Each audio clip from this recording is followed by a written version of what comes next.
Hi and welcome to The Print. My name is Karanjeet Kaur. I'm a writer and an editor.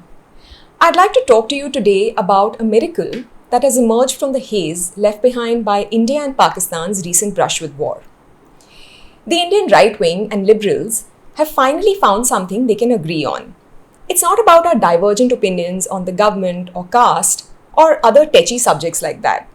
Let's not get ahead of ourselves. Instead, this rare moment of political communion is centered on the absurd Wagah Atari ceremony.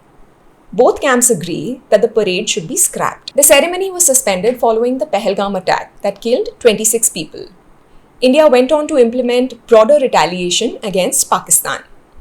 But a few days ago, the BSF resumed a scaled-down version of the spectacle. This time around, the traditional handshakes with Pakistani rangers have been eliminated, and the border gates also remain shut. What's left is a shadow of the original circus, with reduced crowds and muted fanfare. Now, critics across the political spectrum are demanding permanent abolition. They argue that even this scaled-down version normalizes relations with Pakistan too quickly after a terror attack that claimed Indian lives. This unlikely unity stems from a ceremony whose relevance has long been questioned. The right wing bristles at the equivalence with Pakistan. As Rahul Shivshankar of Times Now, thundering from a comfortable studio, let us know, Operation Sindoor had already been chalked up as a resounding victory in the annals of India's history. The operation had, and I quote, exposed the true face of Pakistan's military, a morally dissolute, bumbling band of brigands that cowered behind a civilian shield.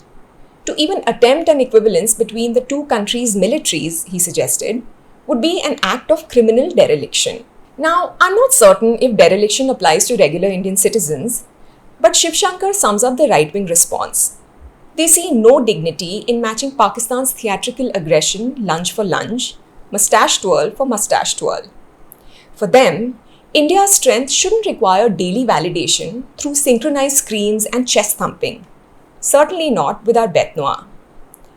This is broadly where the liberal view also lands. In addition to the indignity, they watch thousands of spectators erupt in jingoistic fervor at the function. They see citizens being fed a daily dose of performative hatred that passes for patriotism. Almost a decade ago, Sushant Singh, a military affairs expert, had argued for the ceremony to be cancelled because it promotes anti-Pakistan sentiment among regular people. He'd said in an interview, "It makes no sense. You could have film actors doing it." Both factions arrive at the same devastating conclusion. It is painful to watch our professional soldiers, who undergo grueling training for years to actually defend the nation, become reduced to this kind of peacocking.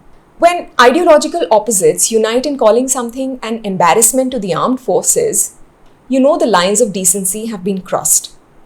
The Wagah Atari ceremony once served a purpose, but now it only leads to bipartisan shame.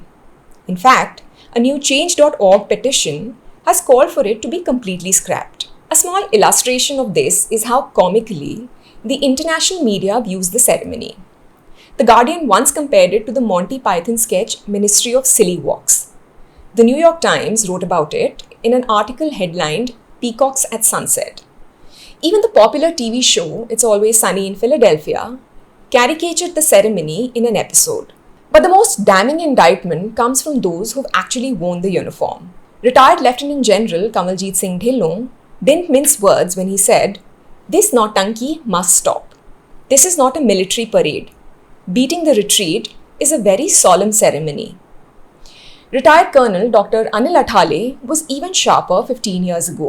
He wrote that those with armed forces backgrounds were aghast at the goose-stepping and aggressive staring match, and warned that by participating in this mindless display of jingoism, not confident nationalism, we Indians descend to the level of Pakistan. The colonel pointed out that a few years prior, the Chinese used to broadcast anti-India abuse in Hindi at Nathula, but we never retaliated. Eventually, the Chinese stopped their mischief. Earlier this year, when we were far from any murmurs of war, retired Colonel N.N. Bhatia called the ceremony hostile and vulgar. He said, "It's time we stop such theatrical, aggressive, and fruitless ceremonies and devote our meager resources to optimizing our security."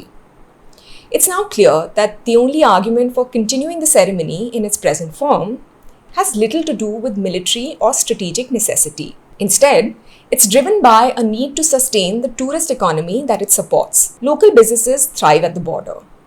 Vendors hawk trinkets and offer to paint your face in the colors of the national flag. Loud Bollywood music pervades the bleachers, and visitors cheer and clap back with chants of their own. And the tragic essence of the border and the heartbreak that it represents for millions of Indian families is lost in the obscenity. A 40-minute drive from Wagah lies the haunting Partition Museum in Amritsar. It's a modern space that also feels like a time capsule. It holds the weight of one of the cruelest chapters in India's history with appropriate gravity. There are artifacts and testimonies of trauma, and you encounter them in silence. Grief is everywhere in the museum, and I remember exiting it surrounded by tearful faces. The museum understands that some wounds require reverence, not a carnival. Why have we not found a way to bring that solemnity to the Wagah Atari ceremony? Not because Pakistan forces our hand to do it, but because our own history does. Journalist and author Man Aman Singh Cheena has written about visiting the grave of Abdul Hamid. He was a company quartermaster Havaldar who earned the Paramveer Chakra in the Battle of Asal Uttar during the 1965 India-Pakistan War. Hamid disabled 4 Pakistani tanks from near point-blank range, but was eventually shot by a nearby tank. Cheena asks, why can't the Punjab government promote Asal Uttar as a tourist destination? Our military history is filled with similar acts of sacrifice. And that's the kind of remembrance this sacred ground should inspire, not synchronized goose-stepping. The Wagah Atari ceremony has outlived any purpose it once served. The border that witnessed so much displacement, which is one of history's greatest human tragedies, deserves better than this theatrical degradation. Some spectacles are just too undignified to survive, even if they are a part of tradition.